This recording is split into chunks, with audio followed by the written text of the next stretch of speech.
देखिए, जो DGISI की पोस्टिंग हुई ऑब्वियसली एक मेरे ख्याल में रूटीन की पोस्टिंग है, पर पाकिस्तान के अंदर हमारी हिस्ट्री ऐसी है कि इस ओहदे के ऊपर जो भी आता है, एक तो वो ख़बरों की जीनत भी बनता है, उसके ऊपर तज्जिए भी होते हैं, तबसरे भी होते हैं। कुछ लोग ये कह रहे हैं कि जनाब हालात तब्दील हो रहे हैं, इस वजह से ये तब्दीली आ गई। कुछ लोग कहेंगे कि जनाब हालात में मज़ीद सख्ती आनी है, इस वजह से ये तब्दीली आ गई। तो इस तरह के तज्जिए और तबसरे चलते रहेंगे। जो पिछले DGISI हैं उनको हमने देखा कि एक्सटेंशन भी दी गई और वो एक साल गालिबन उन्होंने एक्स्ट्रा सर्व किया। अब उनका जो किरदार है उसको हिस्ट्री जज करेगी। पाकिस्तान में इस वक्त जो मौजूदा हालात हैं, जिस किस्म की हमारी सियासी सूरत हाल है, सियासत जिस नहज पे पहुंच चुकी है, कोई भी शख्स जो इस ओहदे पे आएगा यकीनन वो उसके ऊपर क्रिटिसिज्म भी होगा और बहुत सारे उसकी तारीफ भी होगी। तो ये सिलसिला इसी तरीके से चलता रहेगा। पर मेरे ख्याल में एक तो जब कोई चला जाता है पाकिस्तान के अंदर, ये बड़ी एक रूटीन है कि जब कोई चीफ जस्टिस जाता है, जब कोई आर्मी चीफ जाता है, जब कोई DGISI चला जाता है, रिटायर्ड हो जाता है, तो उसके खिलाफ जो है ना वो पेन अपने कलम को तलवार बना के लोग निकल आते हैं कि फैज़ हमीद ने ये किया था, उसने वो किया था। मेरे ख्याल में अगर हम में इतनी इखलाकी जुर्रत नहीं थी कि जब वो अपनी सीट पे बैठे हुए थे तो हम कुछ कह सकें, तो उनके जाने के बाद अब तो वो एक हिस्ट्री का हिस्सा बन गए हैं, इररेलेवेंट हो गए हैं, अब उसके ऊपर तबसरा करना मुनासिब नहीं बनता। बाकी हिस्ट्री जज करती है हर किसी को। नदीम अंजम साहब का जो किरदार था, जो कुछ भी है, वो हिस्ट्री डॉक्यूमेंट हो रही है। और आजकल के दौर में हिस्ट्री बड़ी ब्रूटली हर चीज़ को डॉक्यूमेंट करती है, सोशल मीडिया के ऊपर करती है। अब वो भी नहीं हो सकता कि आप अपनी मर्जी की हिस्ट्री लिख दें। तो उनका जो किरदार है, हो सकता है कि आज से साल बाद, 2 साल के बाद उसके हवाले से तासुर मुख्तलिफ हो, उनकी कोई और चीज़ सामने आए। और इसी तरह जो नए आने वाले हैं DGISI, उनको आप सिर्फ सियासी तनाजुर में ना देखें। देखिए, ये जो इदारा है ये और भी बहुत सारे काम करता है। पाकिस्तान को बहुत सारे चैलेंजेस हैं, सिक्योरिटी के मसाइल हैं। एक आपका हो सकता है इनमें एक सेगमेंट ऐसा है जो आपके सियासत के ऊपर असरअंदाज होता हो, एक उसकी तारीख है, सुप्रीम कोर्ट की जजमेंट मौजूद है, उससे कोई इनकार नहीं कर सकता। लेकिन इदारे को आपको इन टोटलिटी देखना पड़ेगा कि काउंटर टेररिज्म के लिए ये क्या कर रहे हैं, मुल्क की दिफा के लिए ये क्या कर रहे हैं, आलमी सतह पे जो हमारे खिलाफ साजिशें हो रही हैं उसमें ये क्या किरदार अदा करते हैं। तो वो भी चीज़ आपको देखनी पड़ेगी। पर बदकिस्मती से ये कहना पड़ता है कि इस वक्त वो कोई भी नहीं देख रहा, और उसकी वजह वही है कि सियासत हमारी जिस तरह की है और जो कुछ यहाँ पे हुआ गुज़िश्ता 2 बरसों के दौरान, उसकी वजह से बहस जो है वो दूसरी तरफ चली जाती है। देखिए, ये जो आपने कहा कि कुछ लोग इस तरह की खबरें दे रहे थे कि नदीम अंजम साहब की ट्रांसफ़र नहीं होगी, उनके ज़राए ये बता रहे हैं, और अब जो है उनकी ट्रांसफ़र हो गई है। तो मेरे ख्याल में ज़राए गलत साबित हुए, सहाफ़ी तो सही गलत साबित नहीं हुए, तो उनका तो कोई कसूर नहीं है। मेरे ख्याल में ज़राए को जो है थोड़ी सी अपनी तरीक़ाकार पर गौर करना चाहिए। ज़राए को, सहाफ़ी तो बेचारे मासूम हैं, उन्होंने तो खबर दे दी। तो इशू यही है कि जो भी खबर आती है उसको थोड़ी सी तहकीक करनी चाहिए। गुज़िश्ता 1-1.5 महीने से इस तरह की खबरें गर्दिश कर रही थी, हमें भी लोग बता रहे थे कि एक तब्दीली आ रही है, पर हमें इतनी क्या जल्दी है कि हमने पहले उसकी तरदीद करनी है या पहले उसकी खबर देनी है। तो मेरे ख्याल में ज़राए के हवाले से मेरे तहफ़्फ़ुज़ात हैं कि ज़राए ने ठीक नहीं किया। देखिए, पहली बात तो ये है कि जो भी शख्स ये कहता है कि इस फैसले के ऊपर इम्प्लीमेंटेशन नहीं होगी, इम्प्लीमेंट नहीं हो सकेगा ये फैसला, वो आइन और कानून को इस मुल्क में ख़त्म करने में अपना हिस्सा डाल रहा है। ये कैसे हो सकता है कि आप टीवी पे बैठ के कहें कि जनाब ये फैसला इंप्लीमेंट नहीं होगा? मुल्क की सबसे बड़ी अदालत का फैसला है।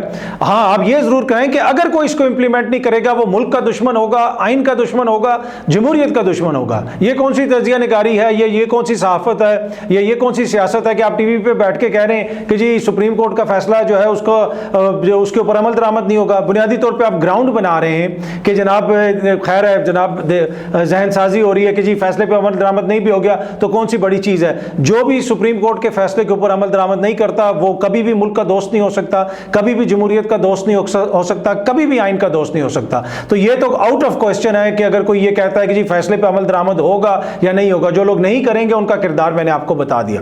दूसरा, ये जो फैसला है, इस फैसले की 2 ही तरीके हैं, या तो आप इसको इंप्लीमेंट कर दें या फिर आप इस मुल्क के अंदर आइन और कानून को मुअत्तल कर दें। आप क्या डिक्लेयर कर दें कि इस मुल्क के अंदर कोई आइन नहीं है। बार बार यहाँ पे अदालतों में भी आइन का जिक्र होता है, हर जगह पे आइन का जिक्र होता है। भाई, इस फैसले में वाज़े तौर पे बताया गया है कि क्या वजूहात हैं, बड़ा डिटेल डिटेल तकरीबन 70 सफ़ों का फैसला है। हमने उसका उर्दू तर्जमा भी करवा के रखा हुआ है, इसलिए कि अगर किसी नून लीग के दोस्त को, किसी दोस्त को, कोई भी हमारे दोस्त, बहुत सारे दोस्त हैं हमारे, किसी को दोस्त को अगर कोई मुश्किल है उस फैसले में, तो वो उर्दू तर्जमा उसका करके पढ़ें तो उनको समझ आएगी कि ये कितना ज़बरदस्त फैसला लिखा है जस्टिस मंसूर अली शाह साहब ने। और इन डिटेल एक एक चीज़ को उन्होंने उसको एक तरह से एक्सप्लेन किया है, बताया है कि ये फैसला क्यों आया। फिर इसके अंदर जो इलेक्शन कमीशन का किरदार है और उसके साथ साथ दो जो जज साहिबान का किरदार है, उसके हवाले से भी ये फैसला एक तरह से चार्ज शीट है। अब अगर उन दो जज साहिबान के खिलाफ रेफरेंस आता है तो ये जो फुल कोर्ट का फैसला है 8 जज साहिबान का, ये बतौर सबूत उसमें पेश हो सकता है। और यही हालत इलेक्शन कमीशन की है। लेकिन अनफॉर्चुनेटली आज भी हमें इसी किस्म की आवाज़ें आ रही हैं कि जी इलेक्शन कमीशन का एहतराम करें। भाई इलेक्शन कमीशन कोई खुद तो काबिल एहतराम नहीं है, वो तब काबिल एहतराम है जब वो आइन और कानून के मुताबिक चलेगा। ये तो नहीं हो सकता कि आप आइन और कानून की धज्जियां उड़ाएं और फिर ये एक्सपेक्ट करें कि आपको आइन और कानून के मुताबिक एहतराम भी दिया जाए। देखिए पहली बात तो ये कि 63A का मामला इतने अरसे से पेंडिंग था। अचानक इस कमेटी का इजलास हुआ जिसमें तीसरे जज साहब भी शामिल नहीं थे। पहले तो वो एक ऑर्डिनेंस आया, ऑर्डिनेंस अभी ठंडा भी नहीं था तो उस पर सदर मुमलिकत साहब ने दस्तखत कर दिए। उससे भी ज़्यादा गर्म था तो उसी दौरान जो है काजी फायज ईसा साहब ने नई कमेटी भी बना दी और उस कमेटी ने जनाब ये मुकदमा भी लगा दिया। जस्टिस मंसूर अली शाह साहब तो बैठे ही नहीं, 2 जज साहिबान ने कैसे वो बेंच मुकर्रर कर दिया और फिर उसके अंदर एक एडहॉक जज को डाल दिया। जिस तरह आपने जिक्र किया, हमें तो बताया गया था कि ये जो 2 जज साहिबान आ रहे हैं, जो पिछले केसेस हैं, जो दीगर केसेस हैं, उनको ये देखेंगे। इतना इंपॉर्टेंट एक आईनी नौयत का केस है।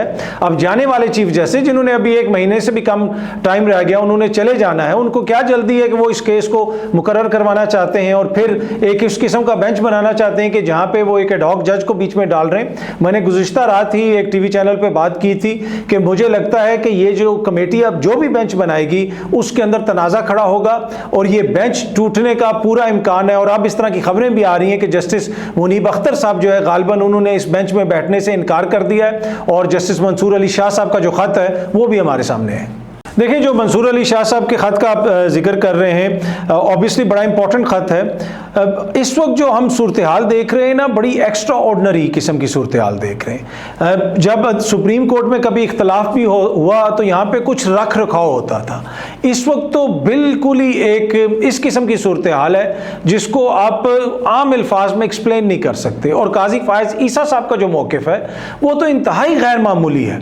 एक तरफ वो फुल कोर्ट में बैठ के कहते हैं कि इलेक्शन कमीशन ने मेरे फैसले की गलत इंटरप्रिटेशन की, बल्ले वाली, उसकी वजह से करोड़ों जो वोटर हैं वो मुतासिर हुए, जो बुनियाद है जमहूरियत की। और दूसरी जानिब वो बज़िद हैं कि इस इलेक्शन कमीशन की जो आप इज्जत करें, इसी इलेक्शन कमीशन के पास हम चीज़ें भेजेंगे, ये इलेक्शन कमीशन चीज़ें ठीक करे। तो ये जो उनका एक्स्ट्रा ऑर्डिनरी मौक़िफ़ है ये समझ से बालातर है। फिर जिस तरह मंसूर अली शाह साहब ने भी जिक्र किया कि जब वो आया था नया जो तरमीमी ऑर्डिनेंस आया था तो मेरा भी ये ख्याल था कि हुकूमत ने जारी कर दिया है तो काजी फायज ईसा साहब को उसके ऊपर अमल दरामद करने की जरूरत तो नहीं है। ये एक तरह से उनके पास एक एक्स्ट्रा चीज़ है, अगर कोई जज साहब अवेलेबल नहीं होंगे तो वो किसी और जज को बैठा लेंगे।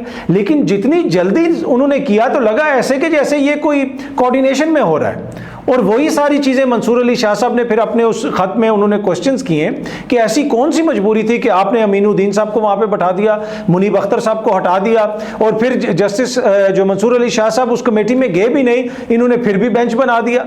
वो कैसे बन सकता है जब कहा गया कि 3 रुकनी कमेटी बनाएगी, आइन के अंदर लिखा हुआ है, तो उसके बावजूद वो बेंच बना दिया गया। तो मेरे ख्याल में ये बड़ा एक्स्ट्रा ऑर्डिनरी किस्म के स्टेप्स लिए जा रहे हैं काजी फायज ईसा साहब की जानिब से अपनी रिटायरमेंट से पहले। ये तो वो पीरियड होता है कि जहां पे आप रिटायर होने वाले हैं। लेकिन दूसरी तरफ जो ये खबरें हैं कि जनाब हुकूमत उनको लगाना चाहती है नई आईनी अदालत का सरबरा और उसके लिए ज़रूरी है कि तरामीम हो। 63A वाला जो मामला है उसमें भी थोड़ी सा रिव्यू आए और वो जो एक तरह से हॉर्स ट्रेडिंग का रास्ता रोका गया था उस रास्ते को दोबारा बहाल किया जाए। यहाँ पर मैं एक छोटी सी चीज़ ऐड करूँगा। बहुत सारे हमारे दोस्त बार बार ये कहते हैं आइन री राइट हो गया, आइन री राइट हो गया, अता बंदयाल ने आइन री राइट कर दिया, वो हमजा हमजा शहबाज के खिलाफ ये कार्रवाई होगी, वो हो गई। जनाब, आइन के अंदर ये लिखा हुआ है कि आप अगर किसी जमात से जीत के आएंगे तो आप उसी को वोट देंगे। अब अदालत ने उसकी तशरीह की कि अगर आप किसी और को वोट देंगे तो आपका वोट भी काउंट नहीं होगा और आप घर जाएंगे। बुनियादी तौर पे आपने हॉर्स ट्रेडिंग को हमेशा के लिए रोक दिया। अब ये उसको जनाब खोलना चाहते हैं जो अपील लेके आए हुए। दूसरी बात यह है कि हमजा शहबाज साहब को घर अता बंदयाल ने या आइन रीराइट करके किसी ने नहीं भेजा था।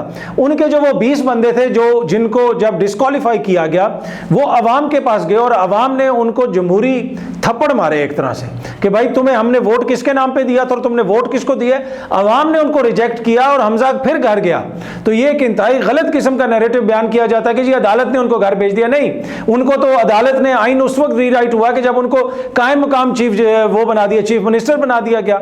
वो आइन तो उस वक्त रीराइट हुआ जब कहा गया कि जनाब वो गवर्नर जो है वो भी नहीं ले रहा था, उनका हलफ सदर भी नहीं ले रहा था, तो स्पीकर आके हलफ ले ले। वफाकी असेंबली के स्पीकर ने जाके हमजा साहब से हलफ ले लिया और वो सब कुछ हमारे सामने है।